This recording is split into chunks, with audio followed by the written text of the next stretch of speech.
Bar diagram, types of graph oblique chart. Simple bar diagram क्या होता है? Simple bar diagram, subdivided bar diagram, multiple bar diagram. Bar यानी rectangular. Features of bar diagram, bar diagram का features, length differ but breadth remain same. Length differ करेगा लेकिन breadth जो है वो सेम रहेगा बार डायग्राम में।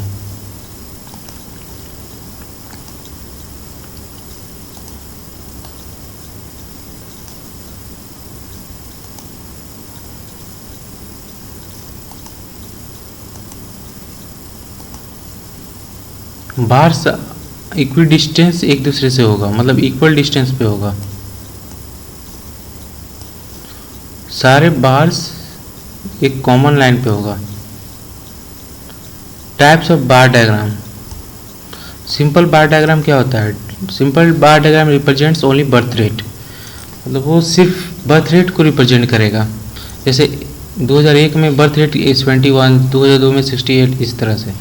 आप देख रहे हैं कि यहाँ पे लेंथ है ना डिफर कर रहा है, लेकिन ये जो ब्रेड्थ है ये ब्रेड्थ है वो सब सेम है। यहाँ पे ज़्यादा की जगह ये सब सेम है। तो यहाँ पे वाई एक्सिस लिया गया है और एक्स एक्सिस लिया गया है। एक्स एक्सिस पे 1 सेंटीमीटर को 1 ईयर लिया गया है और वाई एक्सिस पे 1 सेंटीमीटर को 30 लिया गया है। मल्टीपल बार डायग्राम में हर बार के बीच में गैप जितना होता है उस सब में सेम होता है, यानी सब बार के बीच में गैप सेम होता है। और इसमें 2 या 2 से अधिक बार को कंस्ट्रक्ट किया जा सकता है, मतलब 2 या 2 से अधिक बार भी होता है, मतलब 2 या 2 से अधिक बार होता है। तो जैसे यहाँ ईयर है, यहाँ बर्थ रेट शो करने के लिए, डेथ रेट शो करने के लिए मल्टीपल बार डायग्राम का यूज करेंगे। तो वाई एक्सिस एक्स एक्सिस यहाँ पे बर्थ रेट है, ये वाला बर्थ रेट है लाइन वाला, और ये जो ब्लैंक है जिसमें लाइन नहीं खींचा हुआ है वो डेथ रेट है। तो ये और ये एक्स जो है वो सब इक्वल है। सब डिवाइडेड बार डायग्राम होता है। जैसे ये है ईयर वेट राइस मैच, तो इन सबको ऐड करेंगे, वीट को, राइस को, मैच को, मकई को। तो ऐड करने के बाद 125, 50, 30, 80, अब 100 सब में इसमें 125 आ रहा है, इसमें 125 आ रहा है, इसको 220 आ रहा है, इसको 245 आ रहा है। तो उसी हिसाब से लेंगे। साल 2001 में मैक्सिमम 125, मतलब जाएंगे हम 250 तक, 250 तक जाएंगे वाई एक्सिस पे। वो 1 सेंटीमीटर बराबर है 25 यूनिट, और यहाँ पे 1 सेंटीमीटर बराबर है 2 सेंटीमीटर बराबर है 1 ईयर। तो यहाँ पे लिए हैं। अब उसी हिसाब से सब वीट के लिए ये शो किए हैं, और राइस के लिए ये, और मकई के लिए ये। हिस्टोग्राम क्या होता है? हिस्टोग्राम कंटिन्यूअस सीरीज है, विड्थ चेंज हो सकता है या इनइक्वल हो सकता है हिस्टोग्राम में।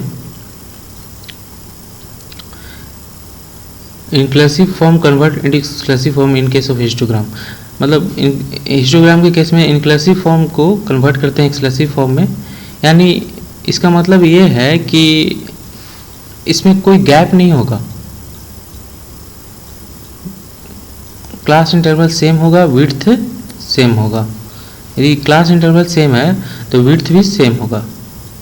जैसे मार्क्स, एक टेबल लिए हैं मार्क्स का और नंबर ऑफ स्टूडेंट का, हिस्टोग्राम बनाएंगे इक्वल क्लास इंटरवल में, तो इस तरह से बनेगा। एक्स एक्सिस 1 सेंटीमीटर इसको 10 मार्क्स लिए, और वाई एक्सिस पे 1 सेंटीमीटर इसको 5 यूनिट लिए। विड्थ सेम होगा इसमें। Histogram of equal class interval है। अब अनइक्वल क्लास इंटरवल का कैसे करेंगे? तो अनइक्वल क्लास इंटरवल में विड्थ चेंज होगा। एडजस्टमेंट फैक्टर निकालेंगे, क्योंकि इसमें ज़रूरत पड़ेगा एडजस्टमेंट फैक्टर निकालने के लिए कोई भी क्लास के लिए। तो एडजस्टमेंट फैक्टर का फॉर्मूला होता है class interval of the concerned class upon lowest class interval. जो लोएस्ट क्लास इंटरवल है उससे डिवाइड करेंगे किसको? कंसर्न क्लास का जो क्लास इंटरवल है उससे। That is called adjustment factor. Frequency density होता है, फ्रीक्वेंसी डेंसिटी को एवरेज फ्रीक्वेंसी भी कर सकते हैं। तो फ्रीक्वेंसी डेंसिटी को frequency upon adjustment factor, marks frequency adjustment factor, frequency distance, frequency density.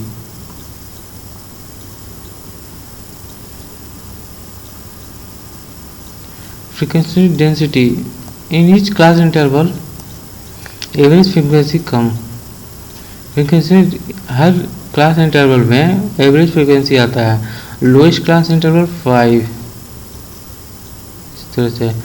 मतलब histogram of unequal class histogram में कोई भी गैप नहीं होगा बार के बीच में, और कंटिन्यूस सीरीज है, और ये कंटिन्यूस सीरीज है। अब अनइक्वल क्लास इंटरवल अभी नहीं है। Frequency per unit number of times and event is repeating, मतलब पर यूनिट में कितने बार इवेंट रिपीट हुआ है। Different components of histogram, it's of frequency density of interval that is the frequency divided by width of the interval.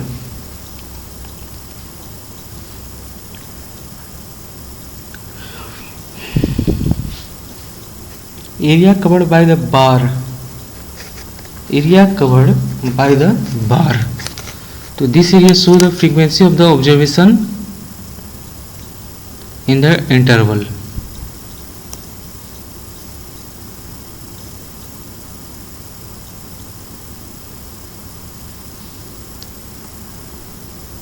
Total area of histogram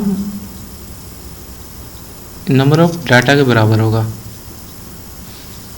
important fact, zero frequency के लिए no bar is form for that class interval, मतलब यदि zero frequency है तो उस class interval में कोई भी बार नहीं बनेगा, बार नहीं बनेगा। In histogram minimum maximum value of interval measurement of bar.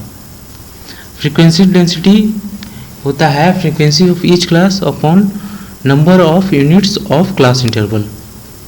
Frequency polygon, ये एफ है, ये आर है। Frequency polygon can be constructed by two method with the help of histogram और विदाउट हेल्प ऑफ हिस्टोग्राम, मतलब histogram की मदद से भी फ्रीक्वेंसी पॉलीगॉन बनाया जा सकता है और बिना मदद से भी।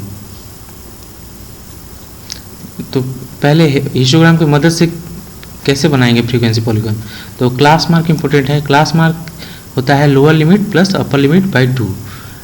ये क्लास मार्क जो होता है वो इंटरवल का सेंटर होता है। वर्क जो रिलेटेड है इसमें एक्स एक्सिस के, फ्रीक्वेंसी वाई एक्सिस पे। क्लास मार्क एक्स है, फ्रीक्वेंसी वाई है। ये दोनों ये ग्राफ पे पॉइंट बनाएंगे एक्स और वाई। एक्स क्या है क्लास मार्क और वाई क्या है फ्रीक्वेंसी। किस केस में, फ्रीक्वेंसी पॉलीगॉन के केस में। जैसे यहाँ पे है तो यहाँ पे 0 से 5 इंटरवल के लिए क्या निकालेंगे, 0 से 5 इंटरवल के लिए हम क्या निकालेंगे क्लास मार्क, तो 0 से 5 0 + 5/2 यानी 2.5 ऐसा कुछ, मतलब 0 से 5 नहीं 0 से 10 इंटरवल है। एक इंटरवल है 0 से 10 फिर 10 से 20 20 से 30 30 से 40। इसका मतलब है कि गैप नहीं है तो ये हिस्टोग्राम है। तो 0 से 10 के भी क्लास मार्क क्या होगा 5 और फ्रीक्वेंसी क्या है दिया होगा 5। जो भी फ्रीक्वेंसी दिया होगा वो प्लॉट कर देंगे इस ग्राफ पे, प्लॉट करके उसी तरह सबका प्लॉट करेंगे। और फिर जो जिसमें मतलब फ्रीक्वेंसी नहीं पता है तो उसका क्लास मार्क निकाल लेंगे, और जिसका फ्रीक्वेंसी नहीं मतलब फ्रीक्वेंसी नहीं है 0 है उसका क्लास मार्क निकाल देंगे, और जो पॉइंट है उससे पहले वाला को कनेक्ट कर देंगे। जैसे ये पॉइंट ये लाइन कनेक्ट कर दिया गया है इससे, उसी तरह से यहाँ से कनेक्ट कर दिया गया है इस पॉइंट से ऐसे करके। 1 टन बराबर 1000 kg होता है।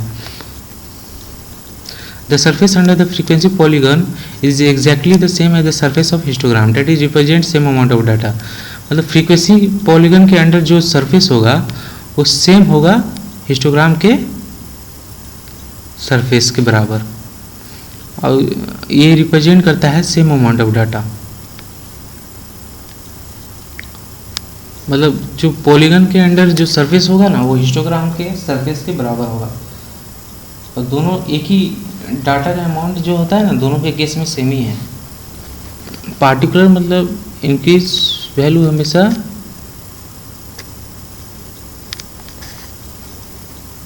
increase value upon increase compared to which value into 100।